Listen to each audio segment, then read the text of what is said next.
जैसा कि आपने बताया था कि कंप्यूटर में किसी प्रोग्राम पर कार्य करने के लिए ऑपरेटिंग सिस्टम की आवश्यकता होती है। क्या आप हमें ऑपरेटिंग सिस्टम के बारे में विस्तार से बता सकती हैं? बिल्कुल रोहन, चलो हम ऑपरेटिंग सिस्टम के बारे में विस्तार से विचार करते हैं। ऑपरेटिंग सिस्टम एक प्रोग्राम है जो कंप्यूटर के अन्य प्रोग्रामों से पारस्परिक संबंध स्थापित करने में हमारी सहायता करता है। ऑपरेटिंग सिस्टम के बिना कंप्यूटर बेकार है। कई तरह के ऑपरेटिंग सिस्टम उपलब्ध होते हैं। ऑपरेटिंग सिस्टम प्रयोगकर्ता व कंप्यूटर के मध्य एक माध्यम का कार्य करता है।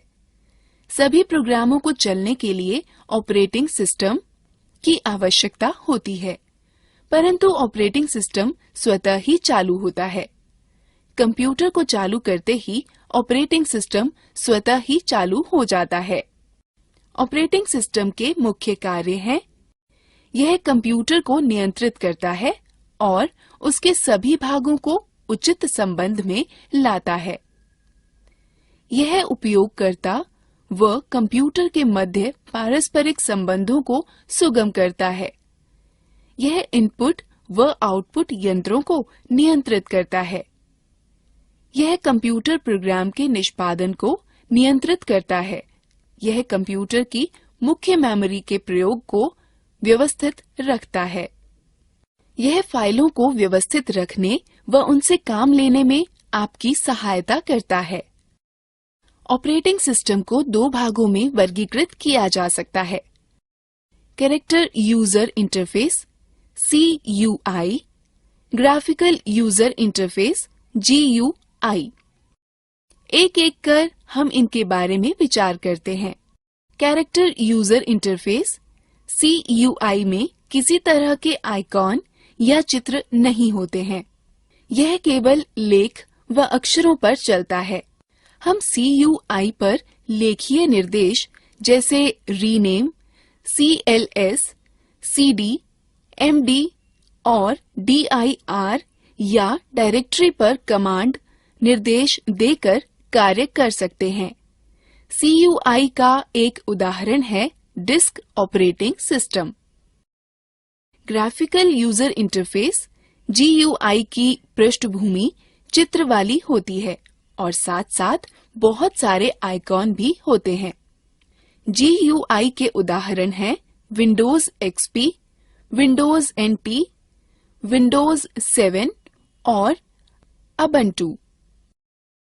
GUI को पुनः दो भागों में विभाजित किया जा सकता है: सांपत्तिक मालिकाना सॉफ्टवेयर और स्वतंत्र या मुक्त सॉफ्टवेयर।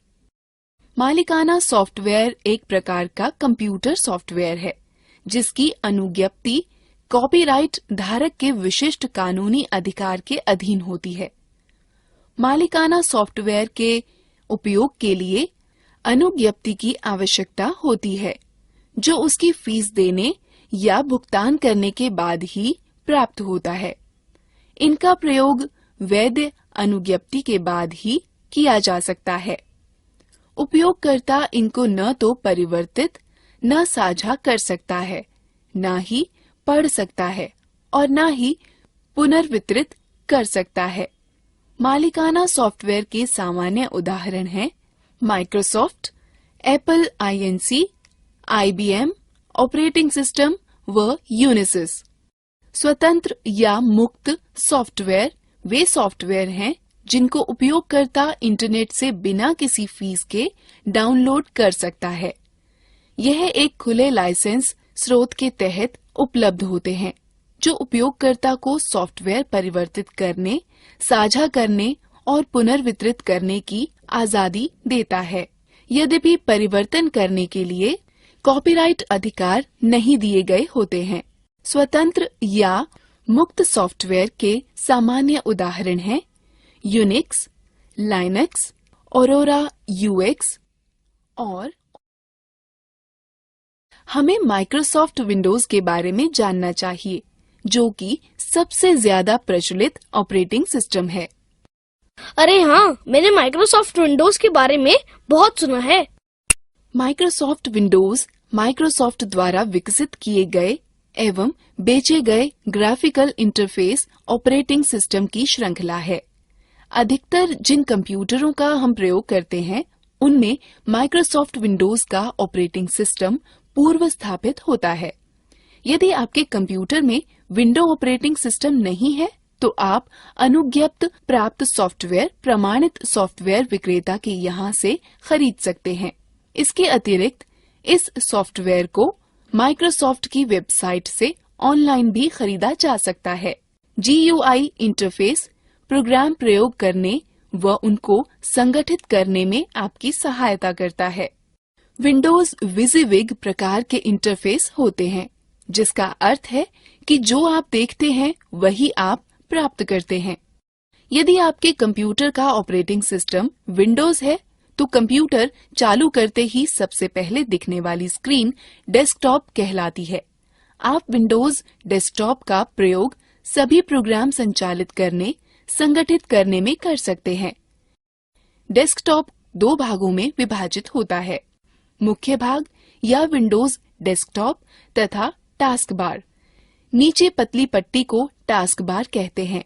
टास्क बार में स्टार्ट बटन होता है, जिसके जरिए हम कंप्यूटर के अन्य प्रोग्रामों तक पहुंच सकते हैं। टास्क बार की पृष्ठभूमि को वॉलपेपर कहते हैं। कंप्यूटर आरंभ करने पर सबसे पहले दिखने वाली स्क्रीन डेस्कटॉप कहलाती है।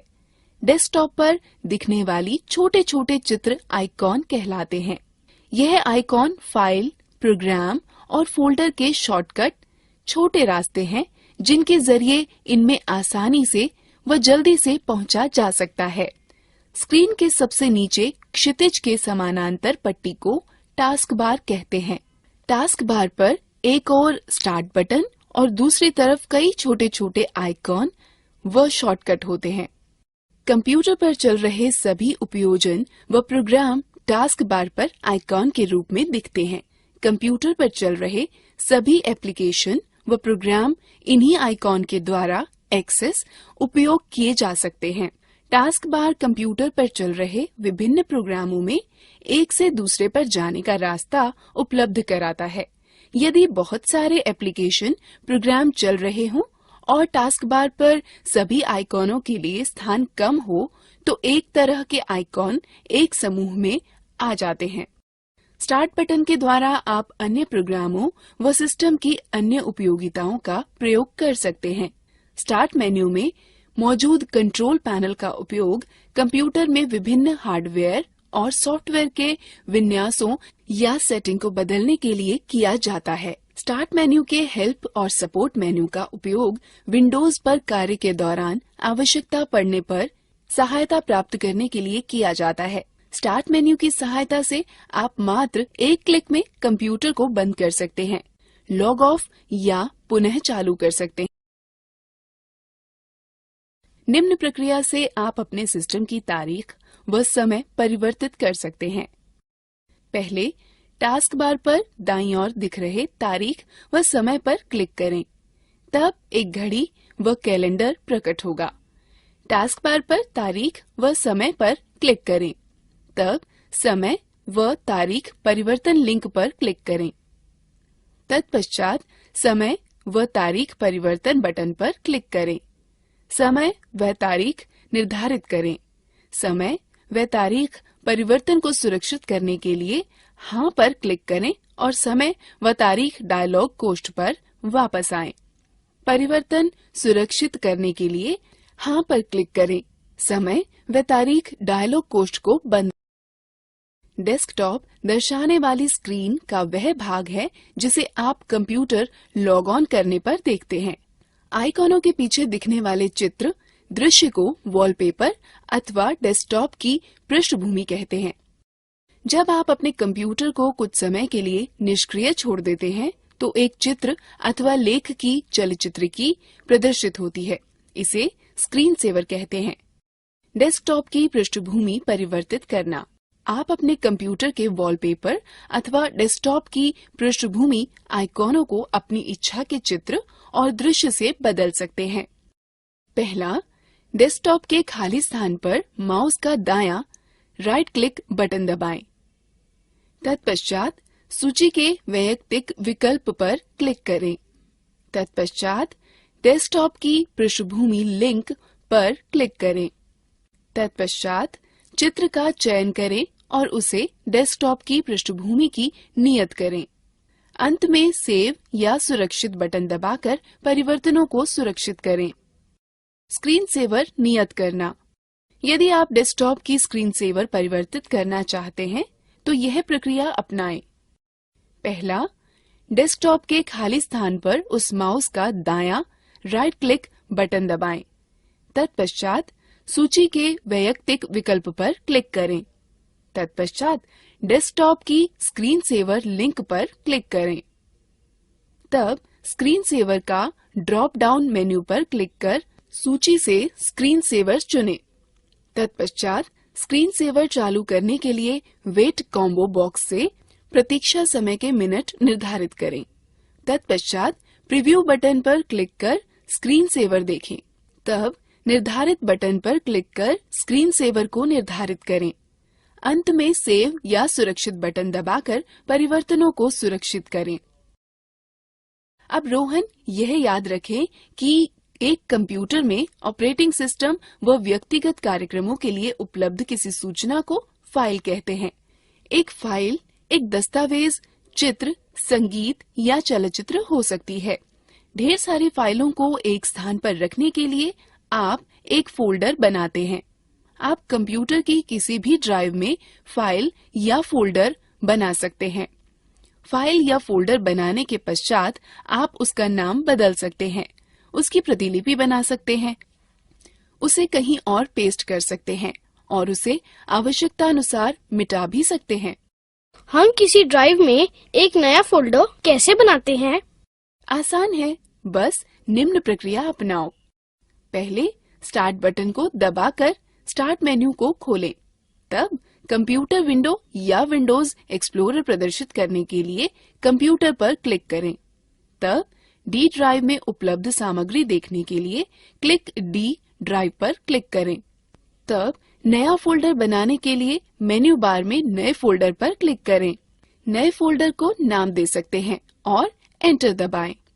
आप फोल्डर के अंदर भी फोल्डर बना सकते हैं, जिसे सब फोल्डर कहते हैं। एक फोल्डर का चयन करें और उसे खोलें। उसमें खाली स्थान पर राइट क्लिक करें तो पॉपअप मेन्यू प्रकट होगा। उसमें सबसे पहले नया पर क्लिक करें और फिर फोल्डर चुनें।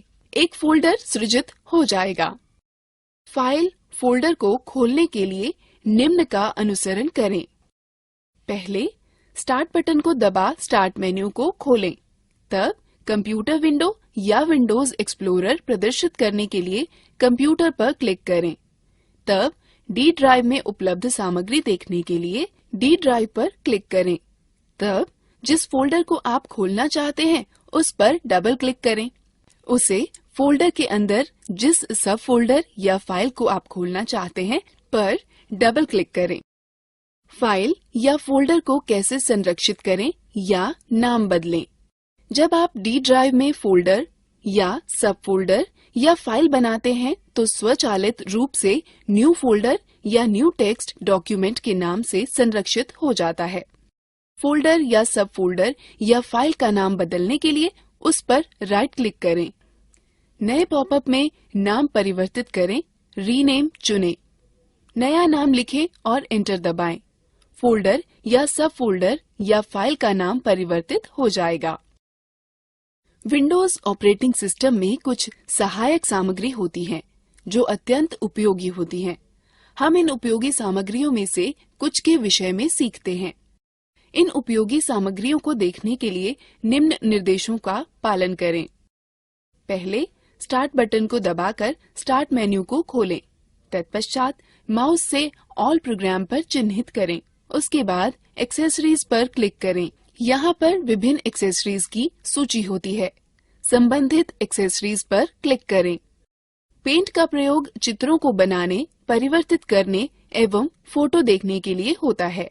आप पेंट का प्रयोग रिक्त पेंट क्षेत्र में चित्रकारी करने अथवा मौजूदा चित्र में चित्रकारी करने में कर सकते हैं। आप चित्र की प्रति लेकर किसी अन्य प्रलेख पर चिपका या पेस्ट कर सकते हैं। हम पेंट का प्रयोग किस प्रकार करें? पेंट का उपयोग करने के लिए सर्वप्रथम स्टार्ट बटन को दबा स्टार्ट मेन्यू को खोलें। तत्पश्चात माउस से ऑल प्रोग्राम पर चिन्हित करें। उसके बाद एक्सेसरीज पर क्लिक करें। यहाँ पर विभिन्न एक्सेसरीज की सूची होती है। एक्सेसरीज पर क्लिक करें और पेंट को चुनाव करें। तब पेंट विंडो दिखने लगेगा। आप देखेंगे कि पेंट विंडो 4 भागों में विभाजित है। Paint button, quick access toolbar, drawing area एवं रिबन। पेंट बटन के साथ आप कई तरह के कार्य कर सकते हैं। पेंट बटन के विभिन्न विकल्प हैं। खोलें, ओपन, नया, न्यू, संरक्षित करें, सेव और छापें, प्रिंट। क्विक एक्सेस टूलबार अक्सर प्रयोग में लाए जाने वाले उपकरण जैसे सेव, रीडू और अंडू तुरंत उपलब्ध कराने में आपकी सहायता करता है। रिबन में 2 टैब होती हैं, होम और व्यू। होम टैब उन उपकरणों को उपलब्ध कराता है जो चित्र बनाने अथवा उसे सुधारने में प्रयुक्त होते हैं। यह क्लिपबोर्ड, ब्रश, टूल, शेप और कलर आदि होते हैं। क्लिपबोर्ड में 3 विकल्प होते हैं, कट, कॉपी व पेस्ट, जिन विकल्पों का प्रयोग कर आप पेंट पर चुनी गई वस्तु को काट सकते हैं, प्रतिलिपि या प्रतिबिंब बना सकते हैं अथवा चिपका सकते हैं। यह विकल्प एक ही विषय को कई बार प्रयोग करने में आपकी सहायता करता है। प्रतिबिंब का चुनाव आपको उन विषयों को चुनने व संपादित करने में सहायता करता है जिनको आप चयनित करना चाहते हैं, काट छांट करना चाहते हैं, आकृति में परिवर्तन करना चाहते हैं अथवा घुमाना चाहते हैं। उपकरण, टूल का चयन आपको विभिन्न उपकरण उपलब्ध कराता है जिससे आप आकृति बना व संपादित कर सकते हैं। यह उपकरण है पेंसिल, रंग भरना, लिखना, मिटाना, रंग उठाना और बड़ा करना। ब्रश में नीचे की ओर खुलने वाला एक मेन्यू होता है जिससे आप चित्र बनाने के लिए विभिन्न प्रकार के ब्रशों का चयन कर सकते हैं। आकृतियाँ विकल्प से आप अपने चित्र को विभिन्न आकृतियाँ दे सकते हैं। रंग विकल्प से आप अपने चित्र में विभिन्न रंग भर सकते हैं। दीदी, तुमने यह भी कहा था कि माइक्रोसॉफ्ट विंडो के विपरीत यहाँ मुफ्त ऑपरेटिंग सिस्टम भी उपलब्ध है। क्या तुम इसके बारे में और ज्यादा जानती हो? हाँ रोहन, लाइनक्स एक बहुत प्रसिद्ध मुक्त अथवा खुले स्रोत का ऑपरेटिंग सिस्टम है। यह सॉफ्टवेयर सबके लिए मुफ्त है और इंटरनेट से डाउनलोड भी किया जा सकता है।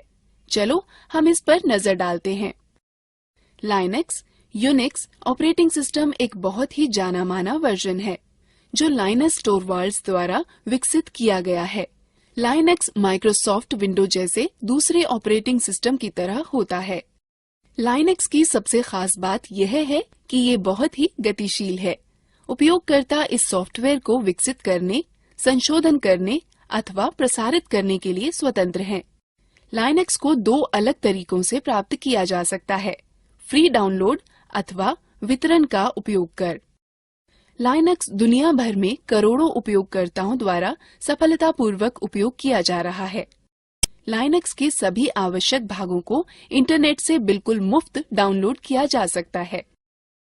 लाइनक्स उपयोग करने का एक वैकल्पिक रास्ता है जो विभिन्न कंपनियों द्वारा पेश किया जा रहा है और जिसमें विविध प्रकार के एप्लीकेशन व इंस्टॉल करने वाले प्रोग्राम जुड़े हैं जो लाइनक्स के अधिष्ठापन को आसान कर देते हैं।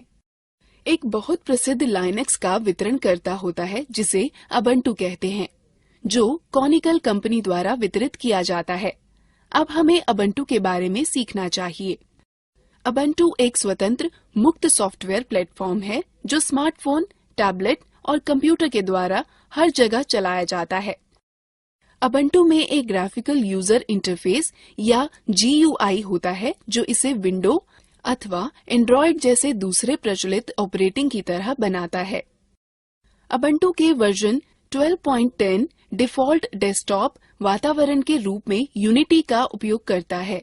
यूनिटी डेस्कटॉप पृष्ठभूमि और 2 बार रखता है जिसे मेन्यू बार और लॉन्चर कहते हैं। मेन्यू बार डेस्कटॉप के शीर्ष पर स्थित क्षैतिज पट्टी है। लॉन्चर एक खड़ी पट्टी है जो मेन्यू बार के बाईं तरफ होती है। मेन्यू बार में सामान्य कार्य शामिल होते हैं जो उबुंटू 12.10 में उपयोग होते हैं।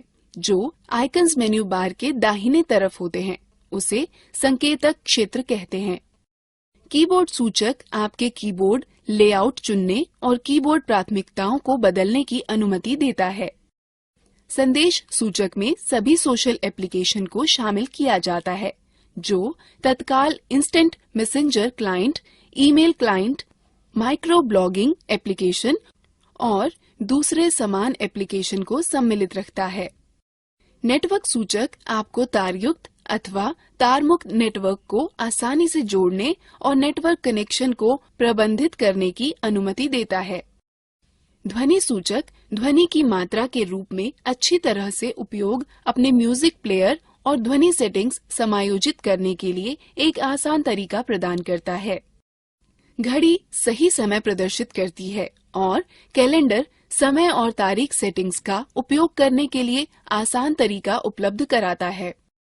यूजर मेन्यू आपको अलग अलग उपयोगकर्ताओं और ऑनलाइन सामग्री और उपयोगकर्ता खातों के बीच परिवर्तन करने की अनुमति देता है।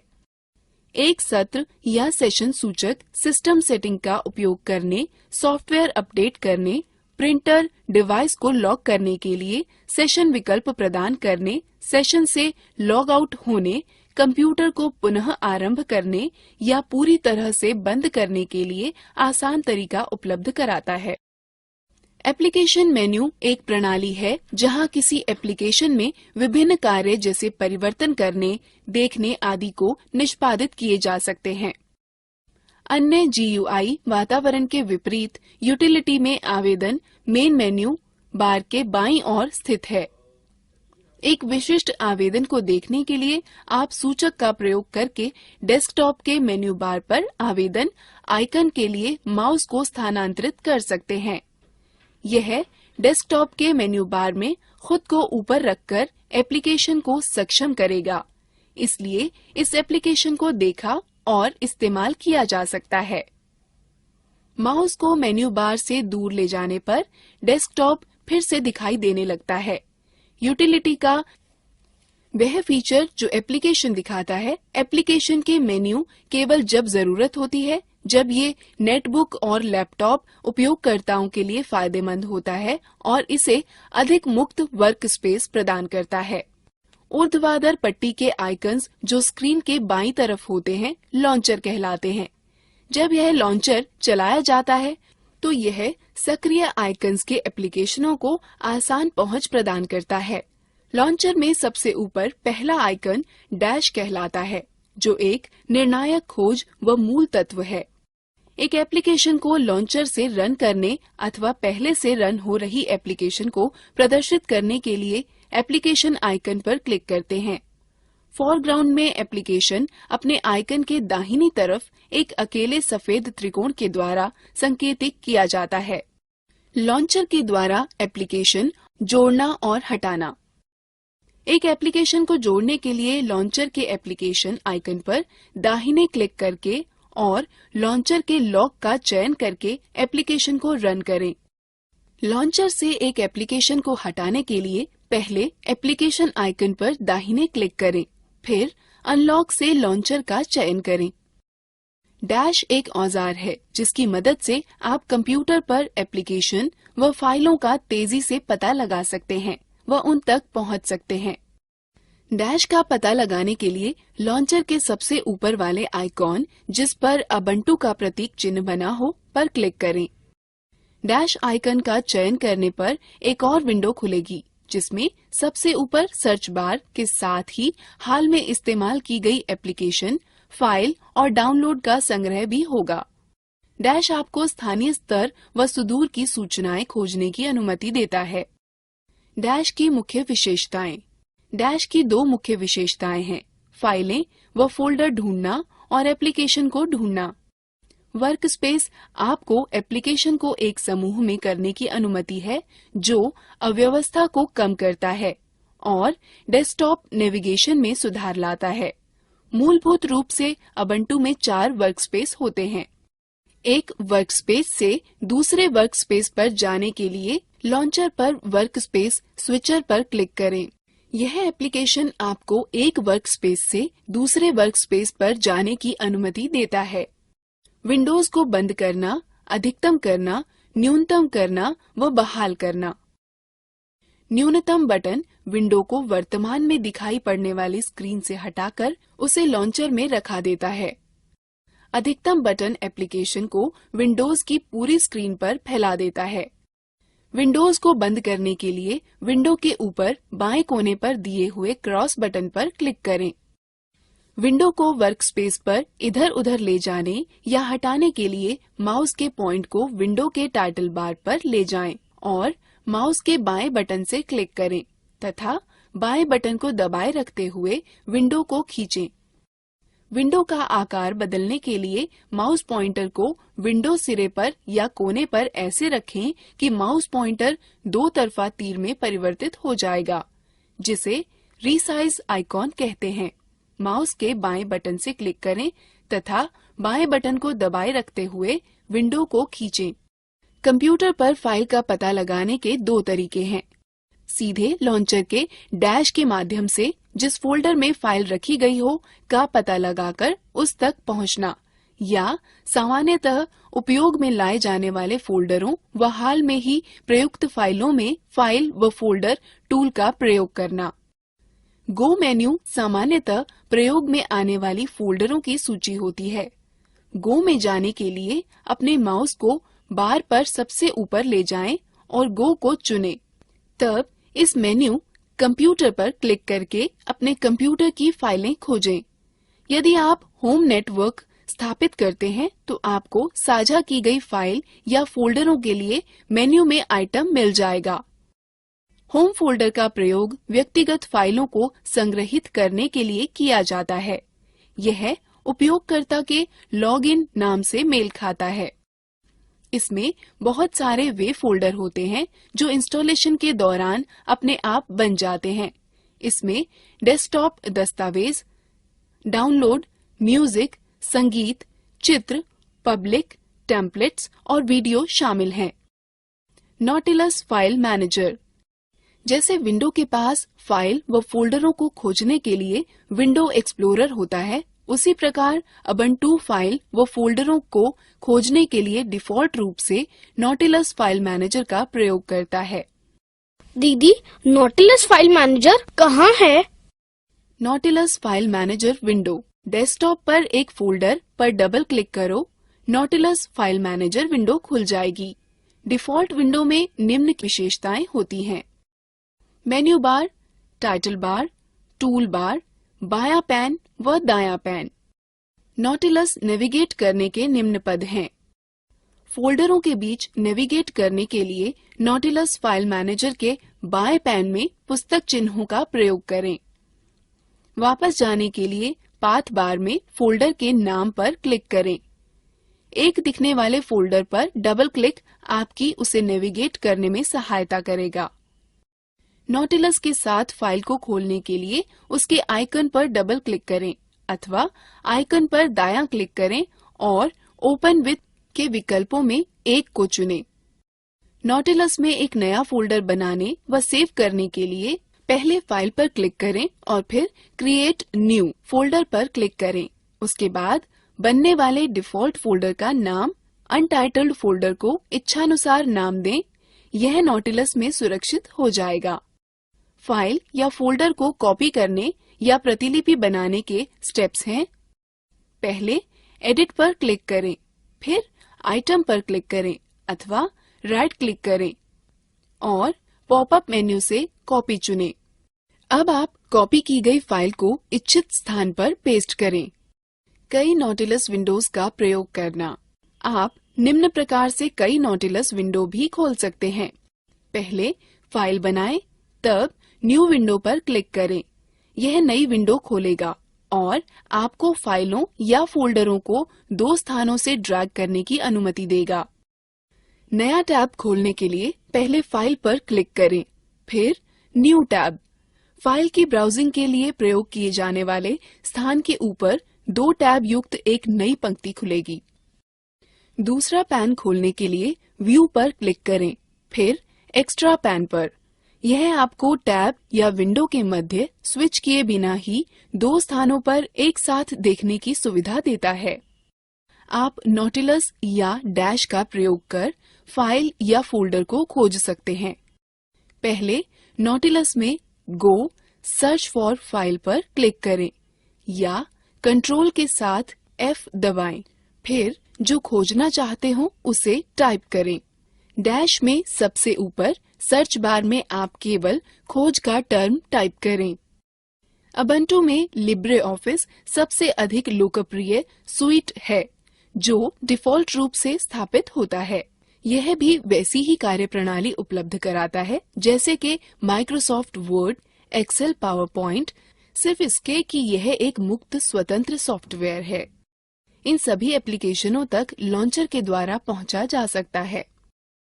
इसमें निम्न घटक शामिल हैं जो दूसरे ऑपरेटिंग सिस्टम में अलग अलग नामों से पाए जाते हैं: writer, word processor, clack, spreadsheet, impress, presentation, draw, drawing sheet, base, database, math, equation editor. क्या मुक्त स्वतंत्र सॉफ्टवेयर के विषय में सीखना मजेदार नहीं था? चलो अब हम लोग मजेदार गतिविधि में भाग लेंगे। दीदी, क्या मोबाइल फोन व टैबलेट भी कंप्यूटर की तरह ऑपरेटिंग सिस्टम रखते हैं? हाँ रोहन, आजकल मोबाइल फोन व टैबलेट भी पर्सनल कंप्यूटर के ऑपरेटिंग सिस्टम की खूबियाँ रखते हैं।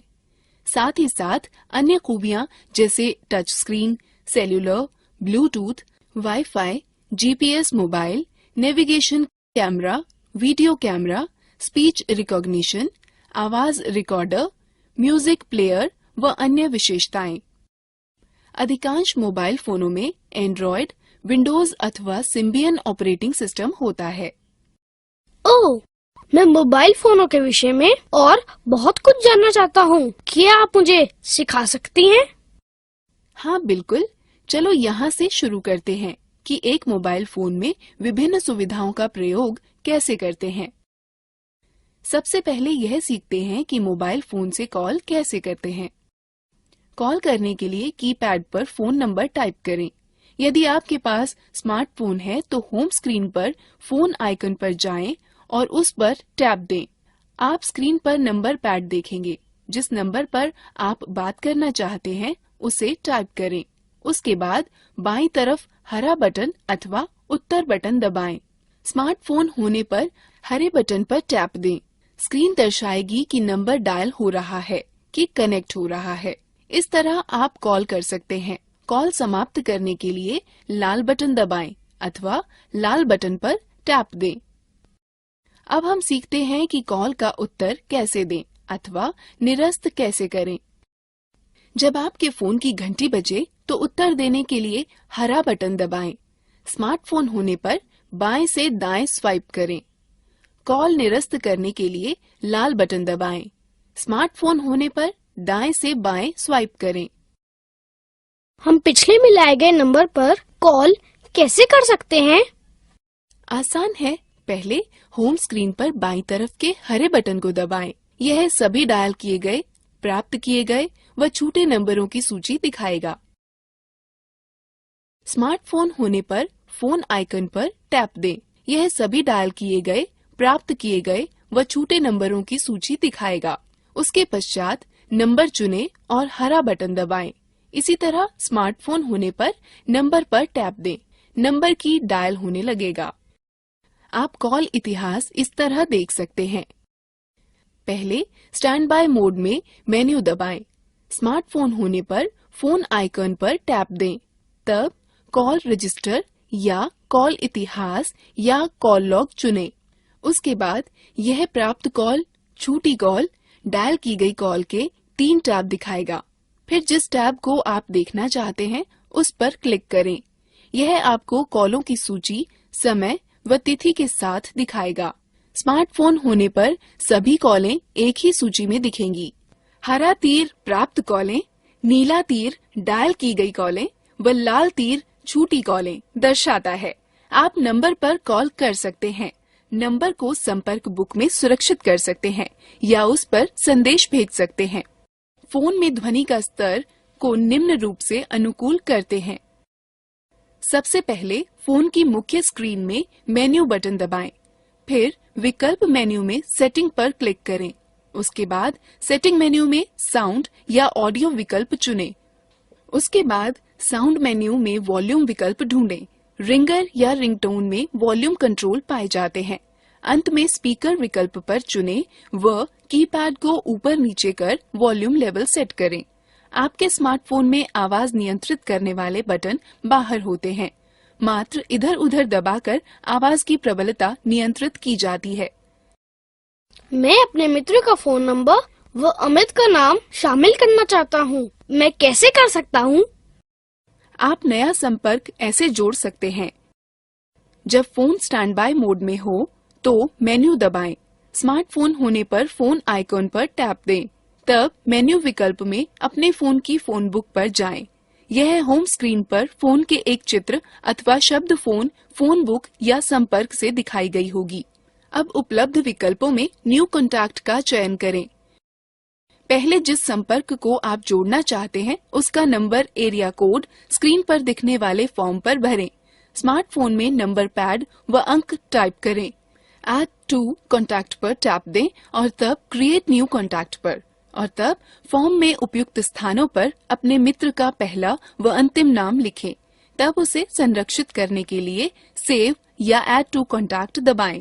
टैप देना सुनिश्चित करें। अब नया संपर्क अपने मोबाइल में जुड़ जाएगा। फोन में पहले से ही संरक्षित संपर्क के विवरण में एडिट करने के लिए संपर्क का नाम चुनें। एडिट का चयन करें, टैप दें, सही विवरण टाइप करें और फिर सेव का चयन करें, टैप दें। अब मैं आपको सिखाती हूँ कि संदेश कैसे भेजते हैं।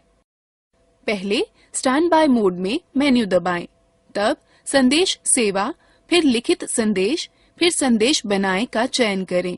एक स्मार्टफोन में होम स्क्रीन पर मैसेजिंग आइकन ढूंढें, उस पर टैप दें।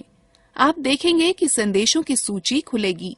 संदेश बनाएं, संदेश लिखें को चुनें। स्मार्टफोन में राइट मैसेज आइकॉन पर टैप करें। टेक्स्ट बॉक्स में संदेश लिखें।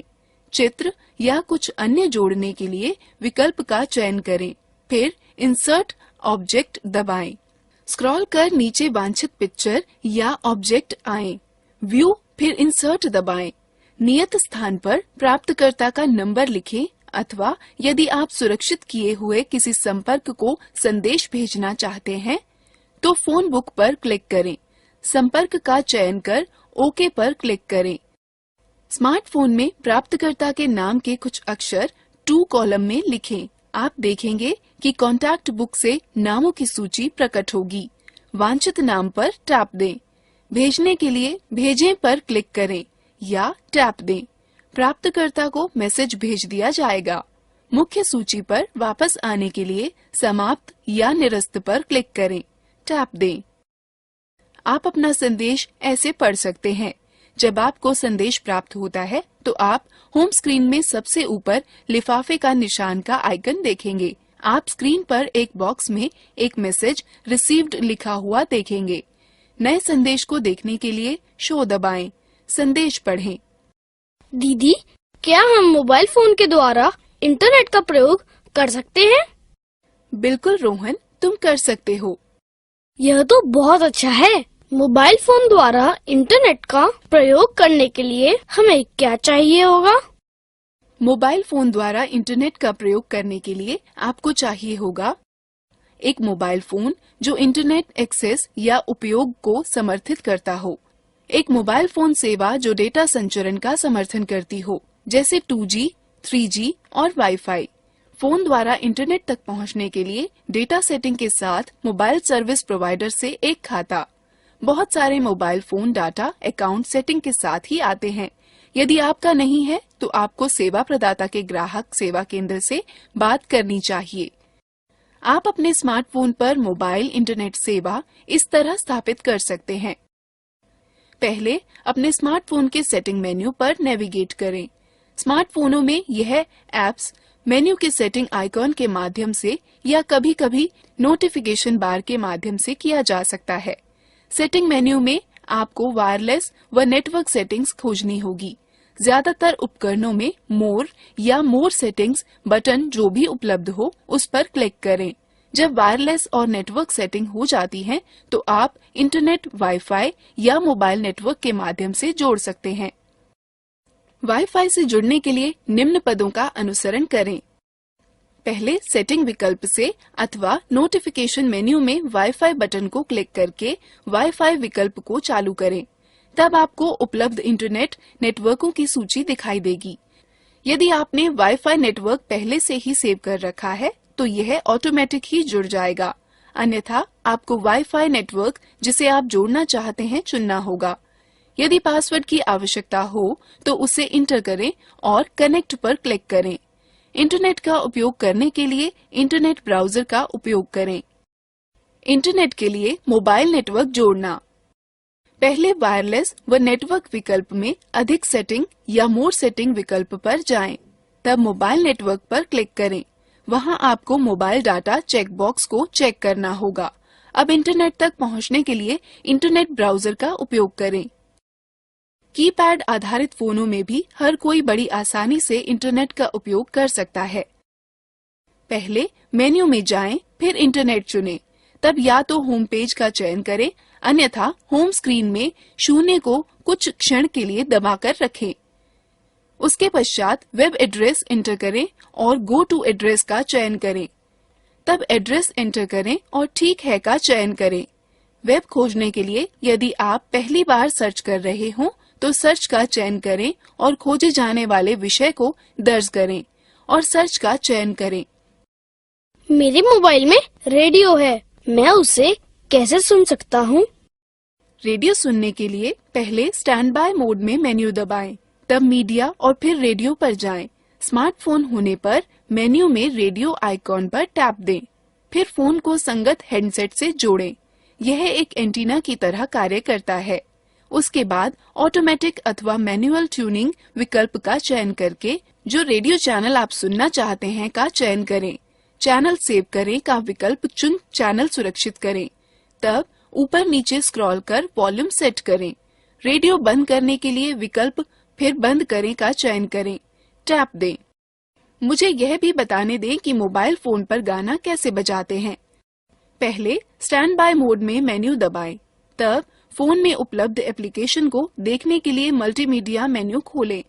म्यूजिक एप्लीकेशन मीडिया या गैलरी के रूप में दर्शाया गया हो सकता है। तब म्यूजिक या साउंड का चयन करें। स्मार्टफोन होने पर मेन्यू में रेडियो आइकॉन पर टैप दें। अपने मीडिया प्लेयर पर उपलब्ध गाने ब्राउज करें व उनमें से अपनी डिवाइस पर बजाने के लिए एक का चयन कर बजाएं। गाना बजना रोकने अथवा उसे पुनः बजने देने के लिए प्ले, पॉज प्ले को दबाएं, टैप दें। एक ही बटन प्ले और पॉज के लिए कार्य करता है। म्यूजिक प्लेयर से निकलने के लिए बाईं तरफ के लाल बटन को दबाएं। स्मार्टफोन में पॉज बटन टैप दें। आपको अपने फोन पर गाने स्टोर करने के लिए मेमोरी कार्ड की आवश्यकता होगी। अब यहाँ कुछ तरीके हैं कि मोबाइल फोन से फोटो कैसे लें। पहले स्टैंड बाय मोड में मेन्यू दबाएं, तब मीडिया चुनें और फिर कैमरा चुनें। स्मार्टफोन होने पर कैमरा आइकॉन ढूंढकर उस पर टैप दें, तब डिस्प्ले स्क्रीन को व्यू फाउंडर की तरह प्रयोग करें। ऊपर नीचे खिसकाकर जूम इन और जूम आउट कर सकते हैं। स्मार्टफोन में अपनी उंगलियों की चुटकी को फैलाकर अथवा सिकोड़कर स्क्रीन को फैलाकर डिस्प्ले का आकार बड़ा व छोटा कर सकते हैं। फोटो लेने के लिए सिलेक्ट या हाँ बटन का चयन करें। स्मार्टफोन में कैमरा आइकॉन ढूंढकर उस पर टैप कर फोटो खींचें। सेव बटन को दबाकर फोटो सेव करें। स्मार्टफोन में फोटो एल्बम या गैलरी में स्वयं ही सेव हो जाती है। यह कुछ तरीके हैं जिससे वीडियो रिकॉर्ड किया जा सकता है। मेन्यू में जाकर फोटो और फिर वीडियो कैमरे का चयन करें। स्मार्टफोन होने पर कैमरा आइकॉन पर टैप दें, तब स्क्रीन के प्रदर्शन को व्यू फाउंडर की तरह प्रयोग करें। जूम इन और जूम आउट करने के लिए ऊपर नीचे स्क्रॉल करें। स्मार्टफोन में अपनी उंगलियों की चुटकी को फैलाकर अथवा सिकोड़कर से स्क्रीन पर प्रदर्शन क्षेत्र का आकार बदल सकते हैं। रिकॉर्डिंग चालू करने के लिए रिकॉर्ड को चुनें। स्मार्टफोन में होने पर स्क्रीन पर मौजूद छोटे लाल आइकॉन पर टैप दें। रिकॉर्डिंग को रोकने के लिए स्टॉप दबाएं। स्मार्टफोन में होने पर लाल आइकॉन पर फिर से टैप दें। संरक्षित करें बटन को दबाकर फोटो सुरक्षित करें। स्मार्टफोन में फोटो एल्बम या गैलरी में स्वयं ही संरक्षित हो जाती है। मोबाइल फोन व स्मार्टफोन तीव्र गणना के लिए उपयोगी हैं। यह कैसे संभव है? कैलकुलेटर के द्वारा कैलकुलेटर प्रयोग करने के तरीके हैं। पहले स्टैंड बाय मोड में मेन्यू दबाएं, तब ऑर्गेनाइजर और फिर कैलकुलेटर का चयन करें। स्मार्टफोन होने पर में कैलकुलेटर आइकॉन मेन्यू में ढूंढें और उस पर टैप दें। फोन के नंबर पैड का प्रयोग कर नंबर लिखें। फिर जोड़ने, घटाने, गुणा करने व भाग फंक्शन का चयन करें। फिर दूसरा अंक लिखें। उत्तर जानने के लिए बराबर का चिन्ह दबाएं या टैप दें।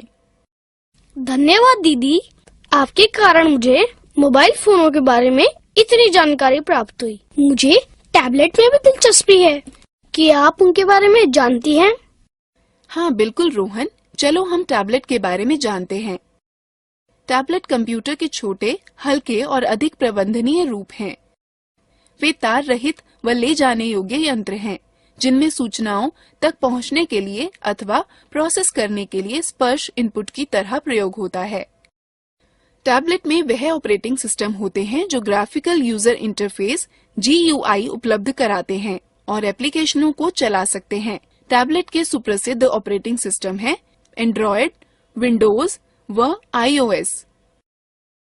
टैबलेट मुख्यतः दो भागों में बांटे जा सकते हैं, फोन सुविधा के साथ तथा कॉल सुविधा के बिना। टैबलेट जो कॉल सुविधा के साथ होता है, उसमें सिम कार्ड के लिए खांचा बना होता है। आपको कॉल करने के लिए, प्राप्त करने के लिए तथा संदेश भेजने व प्राप्त करने के लिए एक सिम कार्ड तथा किसी मोबाइल नेटवर्क का कनेक्शन की आवश्यकता होगी। टैबलेट जिसमें कॉल सुविधा नहीं होती है, उसमें सिम कार्ड के लिए स्लॉट नहीं होगा, लेकिन उसमें अन्य सभी विशेषताएं समान होती हैं। तब भी आप इंटरनेट के प्रयोग से कॉल करने में समर्थ होंगे। चलो अब हम टैबलेट की कुछ विशेषताओं के बारे में जानते हैं।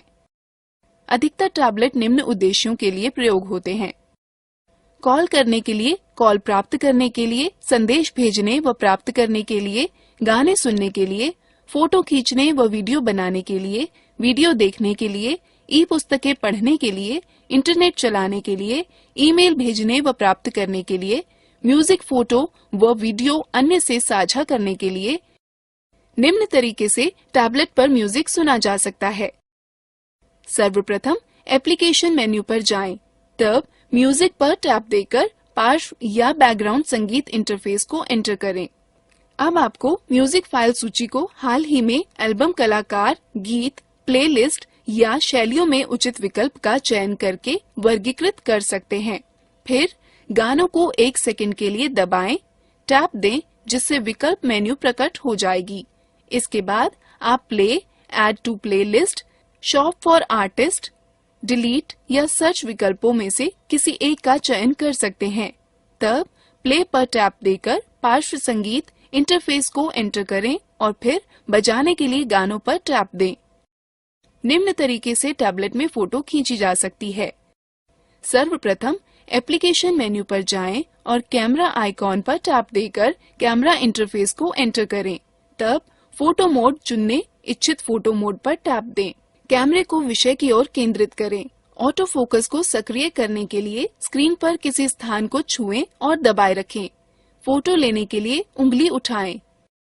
टैबलेट से वीडियो रिकॉर्ड करने के लिए सर्वप्रथम एप्लीकेशन मेन्यू पर जाएं और कैमरा आइकॉन पर टैप देकर कैमरा इंटरफेस को एंटर करें। तब वीडियो मोड चुनने के लिए फोटो मोड में पसंद किए हुए आइकॉन पर टैप दें। कैमरे को विषय की ओर केंद्रित करें। टैप देकर रिकॉर्डिंग शुरू करें। रिकॉर्डिंग बंद करने के लिए टैप दें। फोटो व रिकॉर्ड किए गए वीडियो मिटाने के स्टेप्स हैं। जिस फोटो या वीडियो को आप मिटाना चाहते हैं, इसे खोजें। ट्रैश आइकॉन दिखाई दिए जाने के लिए स्क्रीन पर टैप दें। फोटो या वीडियो को मिटाने के लिए इस पर टैप दें। आप फोटो और वीडियो इस तरह देख सकते हैं। पहले एल्बम ढूंढकर उस पर टैप दें, फिर जिस फोटो या वीडियो को देखना चाहते हैं उस पर टैप दें।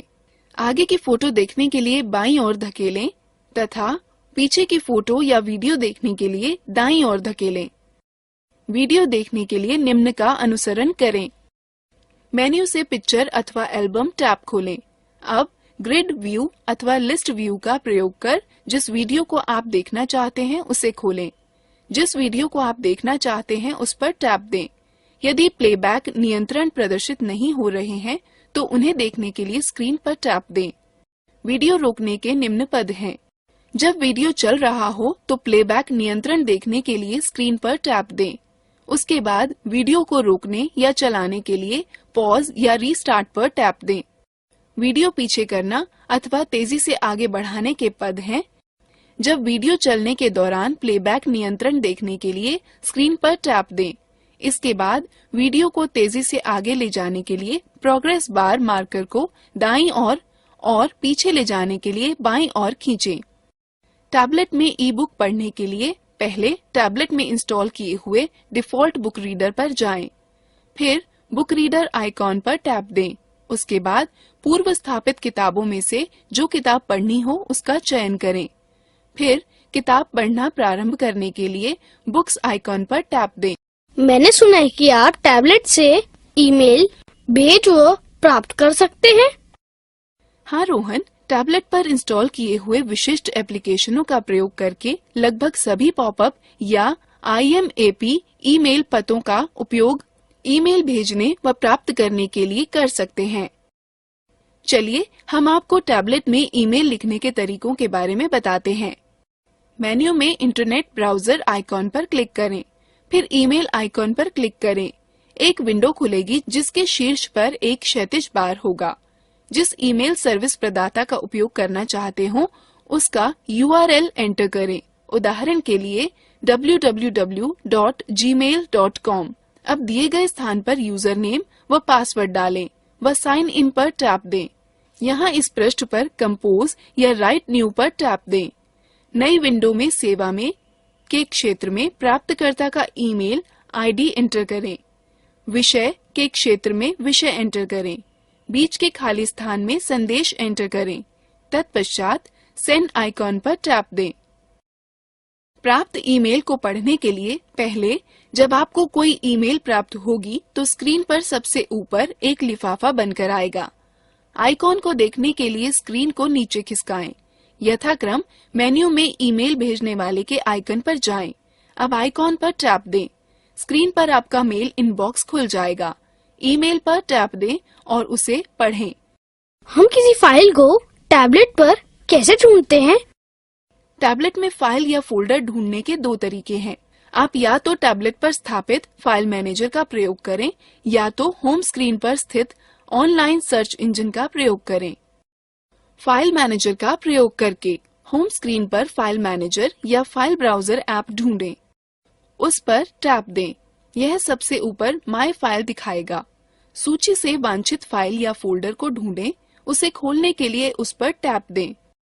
सर्च इंजन का प्रयोग करके होम स्क्रीन पर मैग्नीफाइंग ग्लास की तरह दिखने वाले सर्च आइकॉन को ढूंढें। उस पर टैप दें जिससे एक नई विंडो प्रकट होगी। आप देखेंगे कि उस पर एक क्षैतिज टैब में सर्च लिखा होगा। उसमें जो सूचना आप ढूंढना चाहते हैं उसके पहचान शब्द लिखें। ऑनलाइन सर्च का परिणाम स्क्रीन पर आ जाएगा। इसको खोलने के लिए वांछित पर टैप दें। हम टैबलेट से संदेश कैसे भेज सकते हैं? टैबलेट से संदेश भेजने के लिए निम्न पदों का अनुसरण करें। होम स्क्रीन पर मैसेजिंग आइकॉन ढूंढें अथवा मेन्यू आइकॉन पर टैप दें। सभी एप्लीकेशनों में मैसेजिंग आइकॉन ढूंढें। मैसेजिंग आइकॉन पर टैप देने पर आप प्राप्त संदेशों की सूची देखेंगे। राइट न्यू आइकॉन खोजें जो कि स्क्रीन पर एक लिफाफे के साथ जमा के चिन्ह अथवा पेंसिल के साथ जमा के चिन्ह द्वारा प्रदर्शित किया गया होगा। उस पर टैप दें। टू कॉलम में प्राप्तकर्ता के नाम के कुछ शब्द लिखें। आप कॉन्टैक्ट बुक से कुछ नामों की सूची देखेंगे। वांछित नाम पर टैप दें। वह नाम 2 कॉलम में छप जाएगा। राइट मैसेज पर टैप दें और अपना संदेश लिखना प्राप्त करें। संबंधित आइकॉन पर टैप दें। आप फाइल, दस्तावेज, फोटो या म्यूजिक फाइल अपने संदेश के साथ जोड़ सकते हैं। सेंड आइकॉन पर टैप दें। आपका संदेश भेज दिया जाएगा। इस प्रकार आप प्राप्त किया हुआ संदेश पढ़ सकते हैं। जब आपको संदेश प्राप्त होगा तो स्क्रीन के ऊपर आपको मैसेजिंग आइकॉन दिखाई देगा अथवा होम स्क्रीन के मैसेजिंग आइकॉन पर एक अंक लिखा पाएंगे जो कि प्राप्त नए संदेशों की संख्या दर्शा रहा होगा। उस पर टैप दें। यह मैसेजिंग विंडो खोलेगा जिसमें प्राप्त हुए संदेशों की सूची होगी। जो संदेश आप पढ़ना चाहते हो उस पर टैप दें। हम टैबलेट के द्वारा इंटरनेट कैसे चला सकते हैं? बिल्कुल, मोबाइल की ही तरह टैबलेट के द्वारा इंटरनेट दो तरह से चला सकते हैं। पहला, वाईफाई से जोड़कर टैबलेट वाईफाई निम्न रूप से जोड़ा जाता है। पहला, आप अपने टैबलेट के सेटिंग मेन्यू में जाएं। वाईफाई का विन्यास या कॉन्फ़िगरेशन चित्र में दिया है। आपको उपलब्ध इंटरनेटवर्कों की सूची दिखाई देगी। आपको वाईफाई नेटवर्क चुनना होगा जिससे आप जुड़ना चाहते हैं। यदि पासवर्ड की आवश्यकता हो तो पासवर्ड डालें और कनेक्ट पर क्लिक करें। इंटरनेट ब्राउजर का प्रयोग कर इंटरनेट चलाएं। आप टैबलेट को मोबाइल नेटवर्क के द्वारा भी इंटरनेट से जोड़ सकते हैं। इसका तरीका यह है। पहले यह सुनिश्चित करें कि आपके टैबलेट में मोबाइल नेटवर्क वाला सिम कार्ड है। तब टैबलेट के द्वारा इंटरनेट से जोड़ें। आप नोटिफिकेशन बार को नीचे खींच सकते हैं और मोबाइल डाटा विकल्प का चयन कर सकते हैं, या आप वायरलेस नेटवर्क विकल्प में मोर सेटिंग्स में जा सकते हैं। तब मोबाइल नेटवर्क बटन पर क्लिक करें, जहां आपको मोबाइल डाटा चेक बॉक्स को चेक करना होगा। एक बार क्लिक किए जाने के पश्चात आपका टैबलेट मोबाइल नेटवर्क प्राप्त करना शुरू कर देगा। इंटरनेट चलाने के लिए इंटरनेट ब्राउजर का प्रयोग करें। दीदी, आपने कहा था कि कुछ टैबलेट फोन की तरह भी प्रयोग किए जा सकते हैं। हम यह कैसे कर सकते हैं? जब आपका टैबलेट बंद हो तो आपको उसके सिम कार्ड स्लॉट में वैध जीएसएम सिम कार्ड डालना होगा। चलो हम देखते हैं कि टैबलेट से फोन कॉल कैसे कर सकते हैं। होम स्क्रीन पर रिसीवर आइकॉन पर टैप दें। आप जो फोन करना चाहते हैं उसके नंबरों को दबाएं। रिसीवर आइकॉन पर टैप दें। उसके बाद जब वह जुड़ जाएगा तो आप बात कर सकते हैं। यदि आप संपर्क पुस्तिका अथवा संपर्क सूची से किसी को फोन करना चाहते हैं तो निम्न पदों का अनुसरण करें। पहले अपने टैबलेट की फोन बुक अथवा संपर्क सूची में जाएं। फिर उस नाम को खोजें जिससे आप बात करना चाहते हैं। उसके बाद जिसको संपर्क करना है उसके नाम पर टैप दें। फिर जिससे संपर्क करना है उसके नंबर पर टैप दें। फिर संपर्क जुड़ने पर बात करें। चलो मैं तुम्हें टैबलेट की अन्य विशेषताओं के बारे में बताऊं। सच में? रोहन, टैबलेट में कई भाषाएं संचित होती हैं। आप टैबलेट को जिस भाषा में चलाना चाहते हैं उस भाषा का चयन कर सकते हैं। चलो अब हम टैबलेट में भाषा नियत करना सीखें। पहले एप्लीकेशन मेन्यू में सेटिंग पर टैप दें और सूची में से भाषा व एंटर करें का चयन करें। फिर भाषा पर टैप दें और आप भाषाओं की सूची देखेंगे। उसके बाद वांछित भाषा पर टैप दें और वह भाषा तुरंत ही सेट हो जाएगी। यहीं पर आप कीबोर्ड की भी वह भाषा चुन सकते हैं जिसे आप इनपुट करते समय स्क्रीन पर देखना चाहते हैं। तिथि व समय नियत करने के लिए निम्न पदों का अनुसरण करें। एप्लीकेशन मेन्यू में सेटिंग पर टैप दें और सूची में से तिथि व समय का चयन करें। ऑटोमेटिक को चुनें जिससे तिथि व समय स्वतः नेटवर्क का प्रयोग करते हुए सेट हो जाएगा, अथवा ऑटोमेटिक को निरस्त करके अपने अनुसार सेट करें। दीदी, आप मुझे टैबलेट में एप्लीकेशन को इंस्टॉल करना सिखा सकती हैं? हाँ बिल्कुल, एप्लीकेशन या ऐप टैबलेट की मुख्य विशेषताएं होती हैं जो आपके सेवाएं प्राप्त करने के रास्ते और भी आसान बना सकती हैं। टैबलेट में नए एप्लीकेशनों को पाने के तरीके। पहले टैबलेट के मेन्यू विकल्प में जाएं और फिर मेन्यू में प्ले स्टोर विकल्प पर टैप दें। यदि शुल्क रहित एप्लीकेशन है तो आप केवल इंस्टॉल बटन पर टैप दें और आपका टैबलेट स्वतः एप्लीकेशन को डाउनलोड व इंस्टॉल कर देगा। यदि ऐप का मूल्य है तो आप एक क्रय करें का बटन देखेंगे जिसको दबाते ही एक पॉपअप बॉक्स खुलेगा जिसमें यह सवाल होगा कि क्या आप ऐप खरीदना चाहते हैं। हाँ का विकल्प चुनकर जिसकी पुष्टि किए जाने पर आपको डेबिट कार्ड या क्रेडिट कार्ड की जानकारी व भुगतान का विवरण भरना होगा। फिर एप्लीकेशन को इंस्टॉल करने के लिए स्क्रीन पर आने वाले निर्देशों का पालन करना होगा। अभी के लिए इतना ही रोहन। क्या मोबाइल फोन व टैबलेट के विषय में जानना मजेदार नहीं था क्या? हाँ बिल्कुल था दीदी, बहुत सा धन्यवाद। अब मैं मोबाइल फोन व टैबलेट के विषय में बहुत जान गया हूँ। यह कोई समस्या नहीं है। अब हम लोग मजेदार गतिविधि में भाग लेते हैं।